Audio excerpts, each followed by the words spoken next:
Welcome back to the Disrupt Education Podcast. Peter Hostrawser here with Alli Privitt.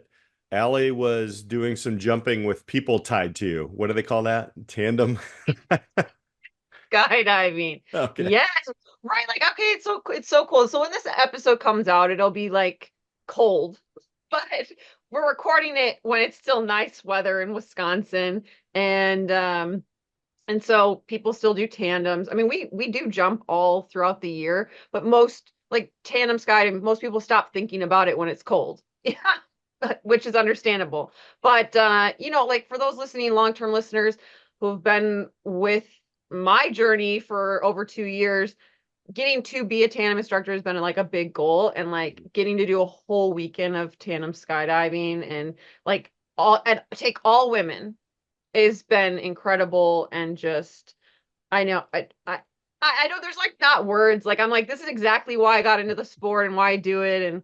And so yeah, I'm like on a high from that. Yeah, that's awesome. I think that's kind of a great place to start the podcast because our first guest in this whole series was Scott Carr, and he's talking about with the end in mind, beginning with Z to A instead of A to Z.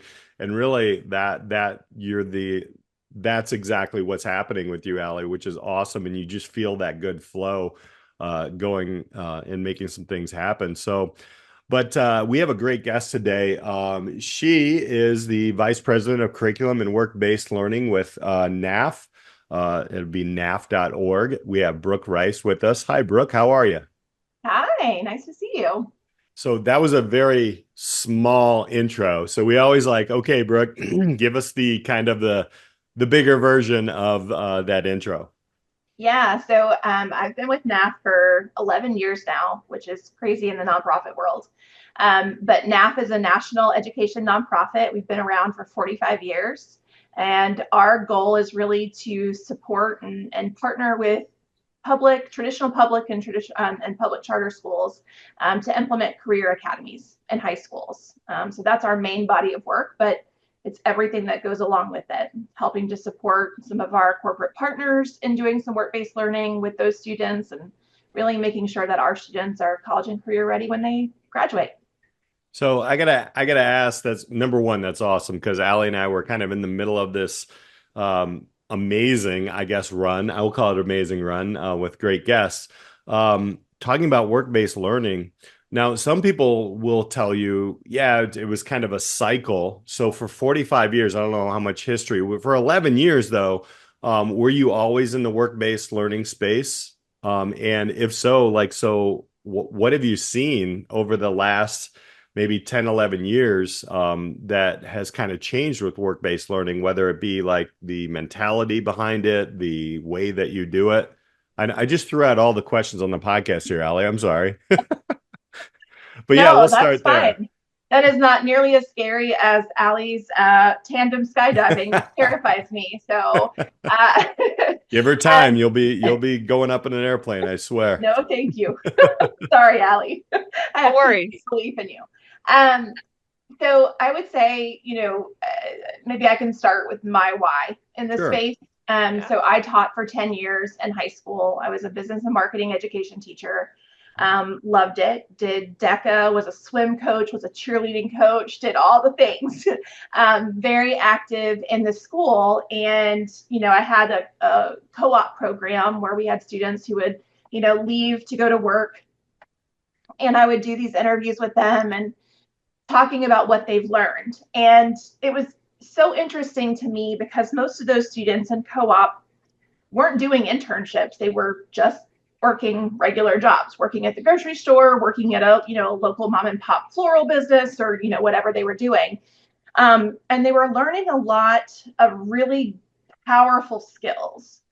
But what they weren't doing was really honing their aspirations. And that was a big aha moment for me. We were doing, CTE programming in our school, and we would have 2 or 3 students every year who would do internships. And we just thought that was so good for our school. And I was looking at all of my other students and saying, well, why can't they have that? Why aren't they getting those opportunities in a rural part of North Carolina? And so my CTE director and I started having this conversation, and we actually found NAF. Mhm. And so we brought NAF academies into our district and started doing this work. They now have 8 NAF academies in this small rural part of North Carolina, which is amazing. And there was an opportunity that came up at NAF to work in the curriculum team. So I did curriculum, I did academy development, I've done work-based learning, but work-based learning has really been a focus for me just because I see how it changes students' lives. And so that's really why I'm so passionate about it, because I know it's easier to do than we make it out to be, and how impactful it is for the students, for the industry or employer partners that we work with, and for the teachers who are kind of working on this with those partners. So I'm just a major advocate for work-based learning. Yeah. I can imagine your background with business marketing and just passion for your students really now in a nonprofit, a national one, you can reach so many more people. So, like what have you seen, right? Like in terms like I hadn't heard of NAF until, like looking at, we met you through Scott Carr, who kicked off this series, and I'm like, wow, why aren't even more schools doing NAF, right? So, but like Peter and I really feel like the time is now for like work-based learning and showcasing that this can be done. It's impactful. So, is NAF seeing like more growth? I mean, you've been around for 40 plus years, right? Like, what are you guys seeing at the state and national level in terms of people wanting to do this type of work? So I think it's like, I don't know, the past few years, I feel like there's been an awakening, which is so nice to see, because it's something, work-based learning has been around for like hundreds of years. Like this is not new. There have been apprenticeships, there have been, all these different types of things for many years. And schools have kind of dabbled in it. Some lean into it more than others. We have some partners who see more value in it than other partners do. And it's a whole continuum of work-based learning. I think what's interesting now is, NAF has been advocating for paid high school internships for so long, like since the beginning, for 45 years. And that has been such a mountain to climb because employers didn't see it as important as like a college internship. Like they got college internships because for employers, it was a way to test out potential candidates for their workplace. And so that made sense to them. When it came to high school students, they weren't seeing it as high schools could contribute anything of value to their workplace. So we had to like climb that mountain. And then we had to talk about, liability concerns and like, well, who shares the liability concerns? And like, what does a high school internship look like? And how is it different from a college internship or from a job? Like, what are the differences? And, NAF's not the only one who's been doing this work. There have been a lot of organizations doing this work for a long time. And I feel like we're finally getting that momentum there. What's interesting is, there's a large focus and a large investment in apprenticeships right now. And this is great to see. Like, I'm very happy about the apprenticeship movement. But the reality is it still impacts a small number of students every year. And that means that we are leaving lots of students' lives on the table if we're not doing other interventions, such as internships, such as mentored industry projects, resume reviews, mock interviews, job shadows, like all of these different opportunities. Plus, those opportunities also support and make a more successful apprentice candidate. And so, I feel like we've gone from 0 to 100 and we're like, hey, wait, there's some stuff back here that we have to agree upon and really build momentum to make sure that there are successful partnerships in this space. And I think for us, we, if you've looked at our board of directors, we have great board of directors. KPMG, Verizon, Worldwide Technology, RTX. We have all of these corporate partners who are leaning in, seeing NAF as a solution to help train a skilled, diverse pipeline of talent starting in the high school level. Because if they wait till college, those students have already self-selected, and they're kind of going down this path. They've selected a specific pathway, and getting them off of that pathway or steering them into a different direction is harder to do. Whereas at the high school space, it's a lower investment in terms of finance, but it's also an opportunity for them to really grab the attention of students who have not yet made those choices about 2-year, 4-year, whatever kind of post-secondary program that they're going to, and being able to shape their pipeline there. Got that. You're right there. This is my life right now in high school. So I really appreciate the fact that you're bringing to the forefront, like these internships, the job shadowing, the different areas. One of the things, as I was taking a look at the approach of NAF, which I really like, you kind of brought it out in the conversation, is like, we have this smaller amount of people and there's much more. So equity becomes an issue here, right? So can you highlight some of the things that, there are inequities in work-based learning. There are ginormous inequities unless we have to look beyond just, okay, we're setting the student up with an opportunity. Well, there's blockers in there is what I call it, right? Yeah. Can you kind of highlight some of the things that NAF does that kind of pulls down some of those blockers to make a work-based learning program more equitable? Yeah. So, I can start with internships and work backwards. So sure. Internships across the country, 2% of high school students have an internship. Wow. 2. Our seniors, we have between a 30 and 40% internship rate per year. So if you think about that's, 30 to 40% is still something that we're not overjoyed about. Right. We're making progress, but we still have a lot to go. Mm-hmm. But it's way better than the 2%. And the places where we are located are typically communities that have been underinvested in. We have a very diverse group. We have over 600 career academies in over 35 states and territories. So we're kind of everywhere, spread out.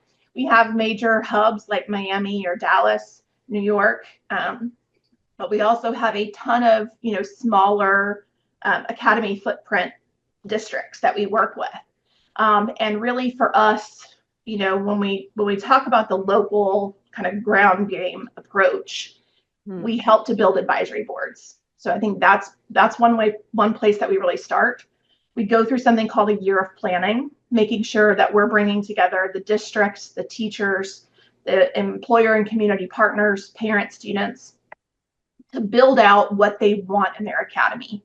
So they're co-designing it with us to figure out what are their priorities, what does their portrait of a graduate look like, and how do we back map into that?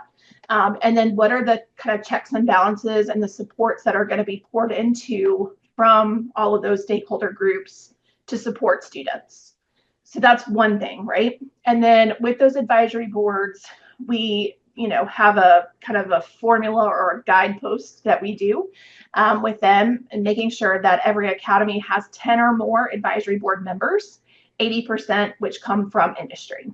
And that's because that's where the work-based learning happens. And so really making sure that those advisory boards are not educator heavy, that they're really owned and operated by the business partners, and bring post-secondary in there too. Post-secondary is a piece of this, but really making sure that those opportunities are there for those students to explore.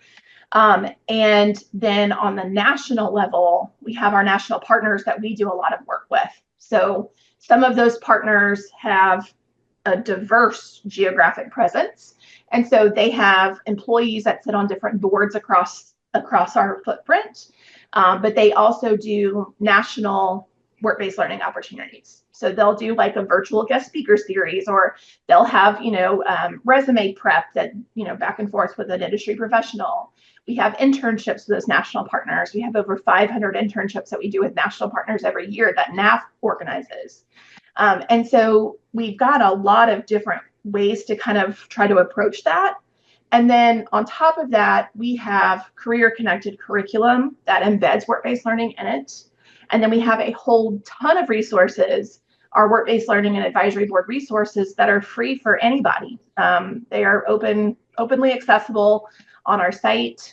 So if you need, like, how do I get started with an advisory board? What does an advisory board membership look like? What are bylaws? And, all of that stuff. Like, we have all those sample kind of templates and suggestions and supports there, to really make sure that not only are we impacting our 113,000 students a year, but we're also impacting the field at large and really trying to shore up some of the gaps that exist. Yeah.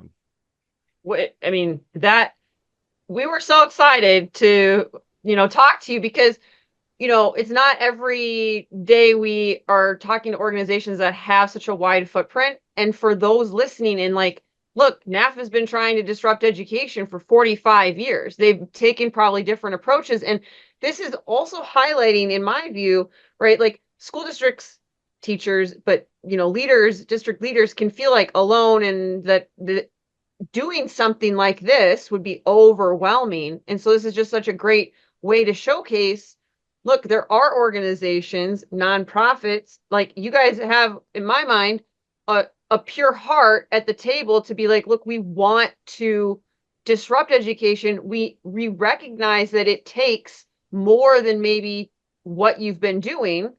And growing that is just, it's incredible to hear, like, you guys are also recognizing, like, we're not done yet. Like, oh, yeah, okay, 2% national average, we're 30 to 40% for those who partner with us, but we're not satisfied. Absolutely. Well, and I think, to that point, so we released a digital platform called KnowPro. It's knopro.org. And it is for any high school student, 13 to 18, anywhere in the country, to do like a mentored industry project. And so we partner with different corporations and businesses to put together an authentic business challenge and then walk students through that process. And then those students are competing for dollars. There's $10,000 in monthly prizes for every one of our competition, and it's free to join. So you don't have to be affiliated with an NAF Academy. You can go in there. You can be a homeschool student. You can be a public school, private school student. There's daily skill builders, which give out $100 prizes. And then there's monthly challenges, which give out $10,000 in prize money to students every month. So we've designed that specifically as something that we can do to impact the field at large for students who are not getting the opportunities to do work-based learning through their school sites, that they do have these mentored industry projects. There are mentors that are, anonymous on the back end and monitored to give feedback for those students on their presentations. But then students can also take that to a local employer partner and get advice as well. So really trying to set the stage for making this a field-wide expectation. We're glad that we have these schools and we're able to impact those schools, but man, wouldn't it be nice if like everyone did this? I would think we'd love to be out of business if the whole world could be like this, right? So that's, trying to get the field to a better place, because ultimately our students are the ones who feel that impact. Yeah. Go ahead, Alli. There was a question in there. Okay. Yeah, no. So you share in your story, the question of just what do you want to be when you grow up, and how that's stress inducing and anxiety ridden for young people. Yeah. And so your why is kind of surrounded around that. I can definitely hear it in what you're sharing. So, how does NAF approach like it is about giving students more options. You can't prepare for something you've never heard of. And, like what is kind of like the approach of instead of asking students, what do you want to be when you grow up? Like, what is the question that's presented? Like, how do we better help youth? And what questions can we ask to be better, to like not create that, like, you have to decide by the time you're 18 what you want to do.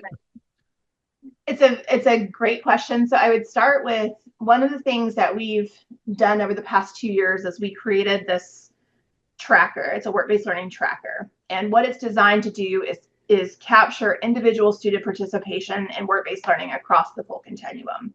So this is open to our NAF academies, and they're tracking on it so they can see, Peter had one work-based learning this year, but he had no work-based learning in the previous 2 years, and he's now a junior. So I can see that Peter may need a little bit more exposure. And I can also see that, Alli has had 20 different activities that she's participated in. We do have some of those students who have participated in everything, right? They raise their hand all the time. So that's probably the student that I'm going to spend less time with in terms of guidance counseling because they've gotten a lot of different exposure. But Peter, I'm going to make some special efforts to pull some information out of him. I think the interesting thing about our system too is we've really tried to capture individual student perception of how those work-based learning activities are impacting them.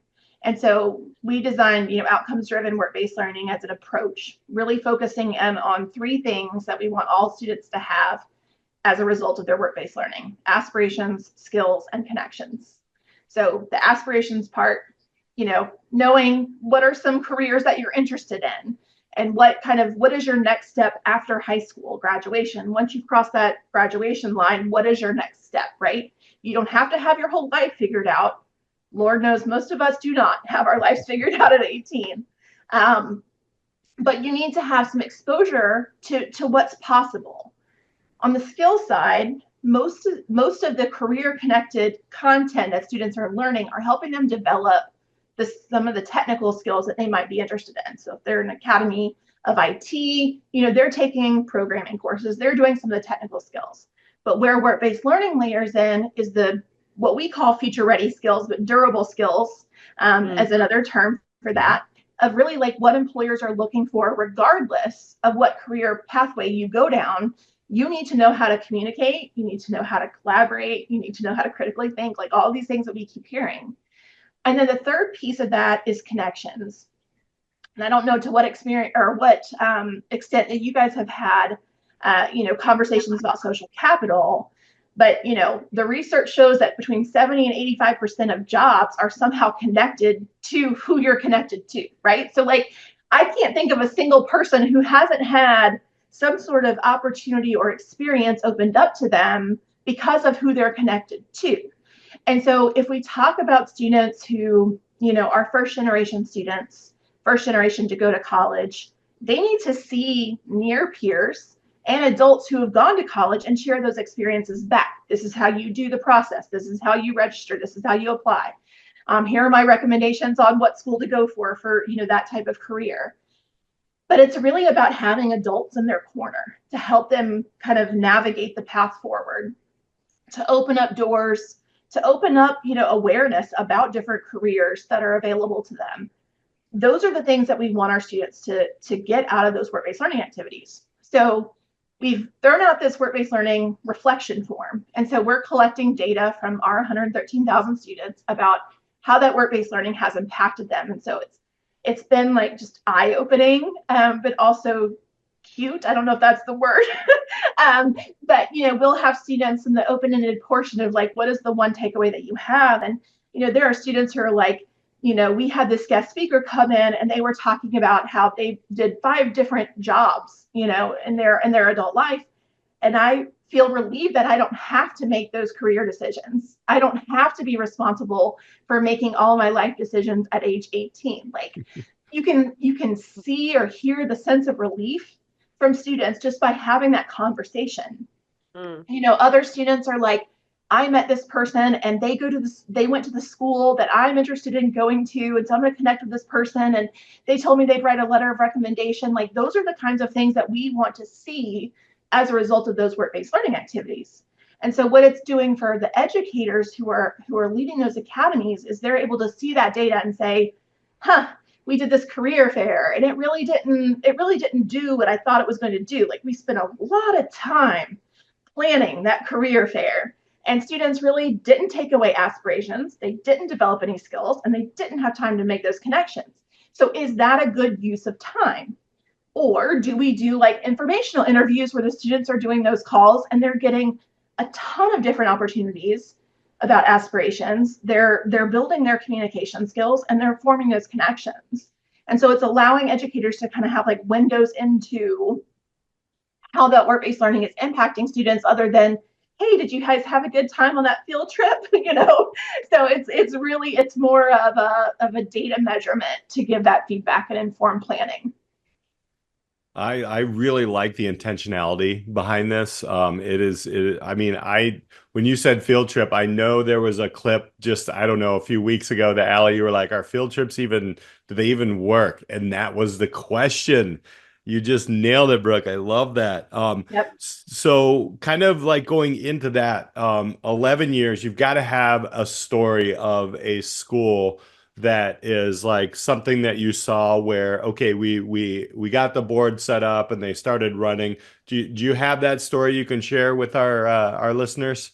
I have so many stories. Yeah, got to pick There's one. been, like Miami's always my go-to, because when we had academies, they were always like my nemesis. They were like huge. They have like 80 academies. They're gigantic. They have a ton of district support, and their boards have been in place for like 40 years. So they've always had this really great support. But I was doing an academy academy site visit with one of the academies in Florida, in Miami, and we were interviewing the students about their academy experience. And they were like, I met this person who does this job, and I met this person who did this job, and this person who did this job. And just the light bulbs for all of the students that were being interviewed about who's in their communities in different jobs and different roles. And then another thing that I thought was so cool with that is, there was this like sophomore, and he was like, I remember last year, he was like, we were doing Dress for Success, and I didn't know how to tie my tie, but I went to this student who's a senior. He's part of my NAF family, and he helped me tie that tie. And I was like, that's what we're trying to get. Like, you guys are a community, you're a family, you're a peer network, you're all connected. And really having them talk about how their experience really shapes them is so important. On the other side of the country, in California, our advisory board impact winner for this year, he's a former DA in Porterville, and he shared the story about, he does all these things. Like he helped the school like fundraise for a court kind of classroom, like to set it up like a classroom so the students could practice. He helped set up, a course for the stenographers, so they could do like a stenographer like exam and be certified by the time they graduate. But he was talking about this one student. He was out in the parking lot. He was, heading to his car from the school doing something. And the student ran up to him and was like talking to him. And the student's dad came out of the car and was like, this man you're talking to. And the student was like, oh, this is my buddy at the DA's office. And like the parent was like, I never thought my child would say that they had a friend in the DA's office as a junior. It's like those kinds of stories that are like just life-changing. Yeah. That they have those connections that they've never had before. Mm-hmm. Love that. Well, the passion behind your work is coming through loud and clear. And this series is really about people who are deeply invested in making change, disrupting education from different points of view. And NAF, without a doubt, has been doing it apparently for a lot longer than like this podcast, which is incredible to hear. So one of the questions we've kind of thrown out on this series is like, to you, right? Like, so if you've been with an organization for 11 years, almost 12 years, it's got to be purposeful. People don't stay in jobs unless there's like a bigger mission. So, I'm just curious, like, did the work create your purpose, or did you have your purpose and it has grown into your work? I'm curious. Ooh, that's a good chicken and egg conversation. That's a really hard one. I think, for me, when I got into education, I knew it was my calling. I wanted to help students. I wanted to, change the world. And I think that, as a 22-year-old student or kid, at the time when I started teaching, that was really important, which is why I put the long hours in of being an educator and doing all the things. But, the ability to change student lives and help educators have those, opportunities and those resources and that support to change their students' lives is what drives me. But, we're a large nonprofit. We have about 80 people on staff. So it's a big nonprofit. All of us are like this. We are all like very invested in this work, which is what draws us together. A lot of different backgrounds in this work, but it's all about the mission of moving this mountain forward, for sure. I love that. So there's so much here, and the no pro, the future ready learning, the outcomes driven work that you're doing, the reflections, the durable skills is something that we've heard. This is an outstanding conversation, and thank you. What are we missing? What do you want people to know, Brooke? So I guess, there's so much I could talk about. Like I said, I'm passionate about this work. Yeah. You could get me and I could talk all day about it. Well, what's the one thing, right? The big, Yeah. I think I go back to, reach one, teach one of, if you're already doing work-based learning, figuring out how it's impacting your students is the first step, and taking a work-based learning activity and elevating it. So something that you're already doing, if you're doing, guest speakers, how is your guest speaker prepared to inform aspirations? How can they help build skills for your students? And how can they help make connections? Just elevating what you currently have to make it geared more towards helping students with their aspiration skills connections. And for those of you who are, listening, who are not doing work-based learning yet, please get on the bandwagon. But really, there are tons of resources out there to start. And even if you just help one student this year, if you start with one student, help connect them to someone they can do an informational interview with. We have tons of resources on our NAF.org site to help you set that up. And if you can just do one, you'll get passionate about it and you'll want to do more and more and more. And there are so many people who are invested in this work, who are willing to help. So if you ever need a thought partner, just reach out. And I know this because I live it too. I love the passion. But before we get how people can reach out to you, I always ask Alli over here, final thoughts, and this is gonna be tough. It's got a lot of them. It's really tough because you drop so much. I just the thing I love about NAF and one is that I feel like you're covering so many bases that anybody listening to this podcast can get something from this. If you are a custodian at the school listening to this podcast, you could. If you're the superintendent, you're a teacher, you're a student, there are pieces for people to pull out. And I just think, I don't know what angle people are going to be this is what I needed to hear, but this series is just on fire with talking to someone with an organization that could really, really transform so many school districts. I'll let you guys know, Brooke was very easy to contact and a pleasure to discuss with, to bring on the podcast. I'm sure if you reach out to her, she will, welcome it, because if you haven't been listening at all on the podcast and you decided to tune in right now, she's awesome and has like so many resources. So Yeah. go back and listen to the whole thing.